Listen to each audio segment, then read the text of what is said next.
ሐረር በጭጋግ ትውጣለች። በዚያ ጠባብ ኮሪደር ውስጥ ያለው አየር የከሰል ጭስና የድህነት ጠረን ይሸታል።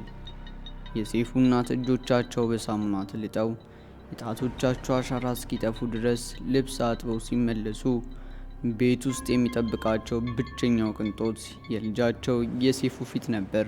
የሰይፉ ብቸኛው ጓደኛ ደግሞ የፕላስቲክ ሬዲዮ ነበረች። ሬዲዮዋ ባትሪ ስለሌላት ድምፅ አታወጣም። ነገር ግን ሰይፉ ጆሮውን በሬዲዮ ላይ አስጠግቶ በዓለም ላይ ያሉትን ታላላቅ ዜናዎች ይሰማል። አንድ ቀን የሰፈሩ እድር አዲስ የድምፅ ማጉያ ገዝቶ በእድሩ ሊቀመንበር ቤት አጥር ላይ ሰቅሎት ነበር። ሰይፉ ይህንን ሲያይ የአምላክ ስጦታ እንደሆነ አመነ።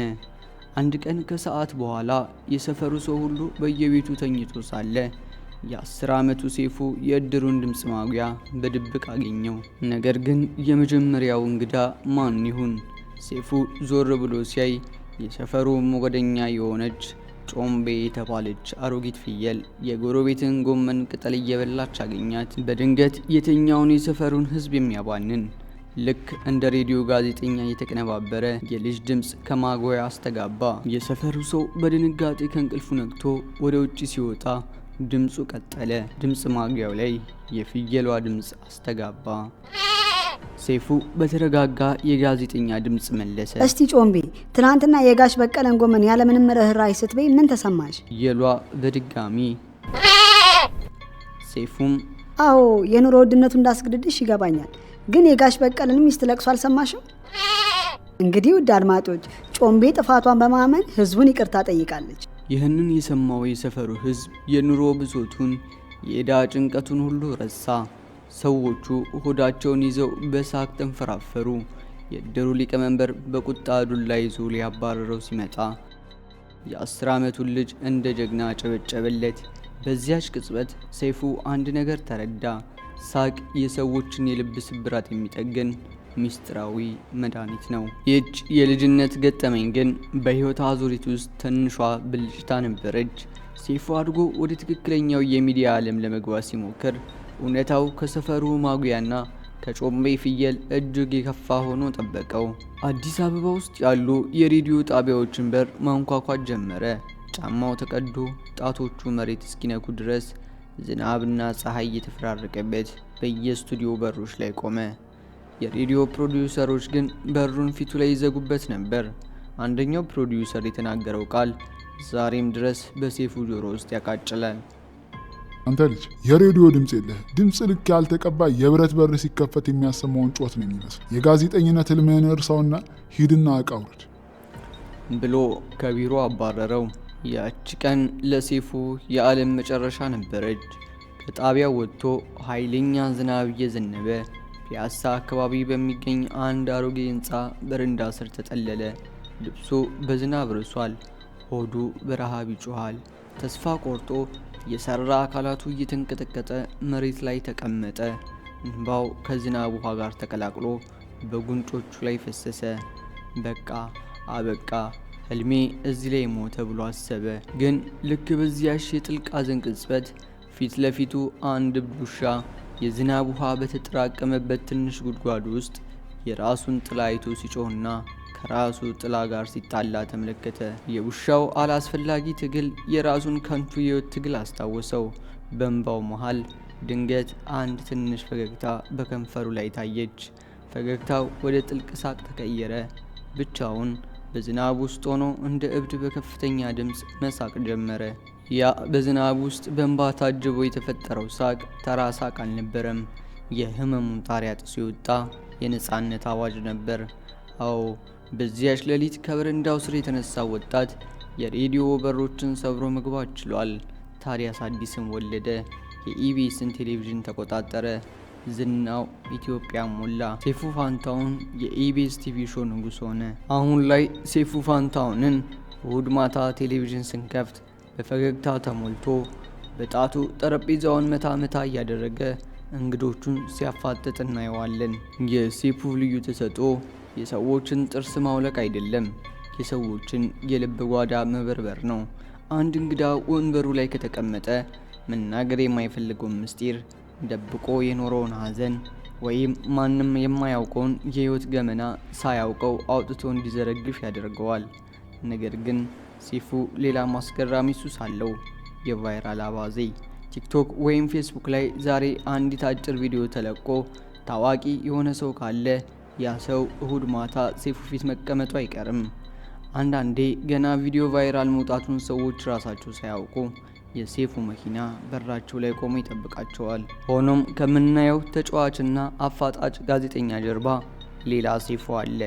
ይህኛው ሰይፉ ማታ ስቱዲዮ ሲዘጋ፣ መብራቶቹ ሲጠፉና ሁሉም ሰው ወደ ቤቱ ሲሄድ ብቅ የሚል ነው። ብዙዎች የማያውቁት እውነት ሰይፉ ከካሜራ ጀርባ እጅግ የዋህና ልብ ቶሎ የሚሰበር ሰው መሆኑን ነው። ፕሮግራሙ ላይ ቀርበው ችግራቸውን ለተናገሩ ሰዎች ማንም ሳያውቅ ከኪሱ አውጥቶ የቤት ኪራይ ይከፍላል፣ የሆስፒታል አልጋ ይይዛል። ግን ደግሞ የዋህነቱ አንዳንዴ አስገራሚና አስቂኝ ስህተቶች ውስጥ ይዘፍቀዋል።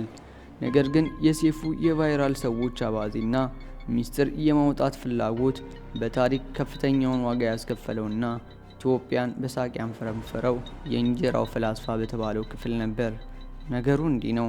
በ2022 ዓ.ም መጀመሪያ አካባቢ ጋሻ በራ የሚባሉ አንድ ሰው ቲክቶክ ላይ በድንገት ቫይራል ወጡ።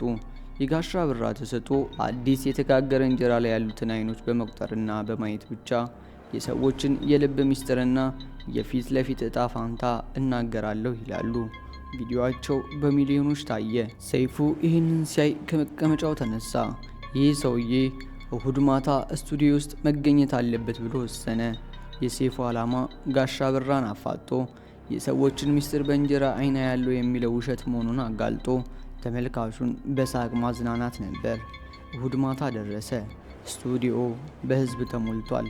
ጋሻ በራ በባህላዊ ልብስ አጊጠው ከፊት ለፊታቸው አንድ ትልቅ ትሪ ላይ የተዘረጋ የጤፍ እንጀራ አስቀምጠው በኩራት ተቀምጠዋል። ሰይፉ እንደተለመደው በፈገግታና በተንኮል በተሞላ አቀራረብ ቃለ መጠይቁን ጀመረ። እንግዲህ ጋሻ በራ፣ እነዚህ የእንጀራ አይኖች የሰውን ሚስጥር ያወጣሉ ይሉናል።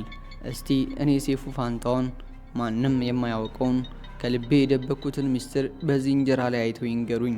ውሸት ከሆነ ግን እዚሁ ፊት ለፊት ነው የማጋልጠውት ብሎ አፋጠጣቸው። ስቱዲዮ ጸጥ አለ። ካሜራው በጋሻ በራና በእንጀራው ላይ አተኮረ። ጋሻ በራ መነጽራቸውን አስተካክለው እንጀራው ላይ ያሉትን ቀዳዳዎች በትኩረት መቁጠር ጀመሩ።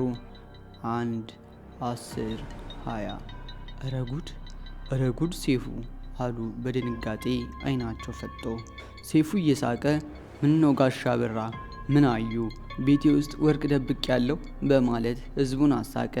ጋሻ በራ ግን በቁም ነገር ሰይፉ እንጀራው የሚነግረኝን አላመንኩም፣ አንተኮ ማታ ማታ ብለው ተንተባተቡ። ማታ ማታ ምን አደርጋለሁ? አውጡት፣ ሚስጥሬን አውጡት። ሰይፉ ገፋፋቸው። ደረቅ ውሸት ተናግረው ሊያጋልጣቸው ፈልጎ ነበር። አንተኮ ማታ ማታ ዘለቀ በሚባል የውሸት ስም የቦሌ መንገድ ለሚያጸዱ እናቶች በየወሩ የቤት ኪራይ ትከፍላለህ። እንጀራው ላይ በግልጽ ይታያል። ያቺ የካንሰር ታማሚ ልጅም የሕክምናዋን ገንዘብ የከፈልከው አንተው ነህ ብለው ጮሁ። ይህ ማንም የሰይፉ የቅርብ ጓደኞች እንኳን የማያውቁት እጅግ ጥብቅ ሚስጥሩ ነበር። ሰይፉ ለዓመታት ሰዎችን የሚረዳው ስሙን ደብቆ አቶ ዘለቀ ነኝ እያለ በስልክ ነበር። ጋሻ በራ ይህንን ሚስጥር በእንጀራው ላይ አይተውት አልነበረም። እውነታው የጋሻ በራ የራሳቸው እህት ከሰይፉ ወይም ከአቶ ዘለቀ እርዳታ ከሚያገኙት እናቶች አንዷ ነበረች። እናም ጋሻ በራ ድምፁን በስልክ ሰምተው አውቀውት ኖሮ አጋጣሚውን ጠብቀው ቴሌቪዥን ላይ ዱብዳ አደረጉበት። ሰይፉ ማስተባበል ፈልጎ ነበር፣ ነገር ግን ቃላት ጠፉት። የሁሌም አፋጣጩ ሚስጥር አውጩ ጋዜጠኛ ዛሬ የራሱ እጅግ ቅዱስ ሚስጥር በአደባባይ ተዘረገፈበት። ላቡ በግንባሩ ላይ ችፍ አለ። ካሜራው የሰይፉን መደናገጥ እንባ ከአይኖቹ ሲሞላና በፍርሃት እንጀራው ዋሽቷል ብሎ በለውሳት ሲናገር አሳየ። ህዝቡ ግን እውነቱን ተረድቶ ነበር። በስቱዲዮ ውስጥ የነበሩት ተመልካቾች በሙሉ ተነስተው ማጨብጨብ ጀመሩ። አንዳንዶቹ ያለቅሱ ነበር። ሰይፉ እንግዶቹን ሊያጋልጥ ፈልጎ ራሱ በታሪክ ትልቁና ውብ በሆነው ቅሌት ውስጥ ወደቀ። ያቺ ቀን የሰይፉን የቴሌቪዥን ታሪክ ለዘላለም ቀየረችው። ሰዎች ሰይፉን የሚወዱት ስለሚያስቃቸው ብቻ ሳይሆን በእያንዳንዱ ቀልዱና አፋጣጭ ጥያቄው ጀርባ የሰውን ህመም የሚጋራ ስህተት የሚሰራ አንዳንዴም የገዛ ደግነቱ የሚያጋልጠው እውነተኛ ሰው በመሆኑ ነው። ከዚያን ቀን በኋላ የእንጀራው ፈላስፋ የኢትዮጵያ ዝነኛ ሆነው ቀሩ። ሰይፉ ግን አንድ ትልቅ ትምህርት ተማረ። የሰውን ምስጢር አደባባይ ለማውጣት ስትቆፍር የራስ ደግነት ተመልሶ ሊያጋልጥ ይችላል። ግን የሰይፉ ፈተናዎች እዚህ ላይ አላበቁም። ምክንያቱም የሚቀጥለው ሳምንት እንግዳ ከዚህም የባሰ የሰይፉን ትዕግስት የፈተነና የኢቢኤስን ስቱዲዮ ወደ ጦር ሜዳ የቀየረ ሌላ ቫይራል ሰው ነበር።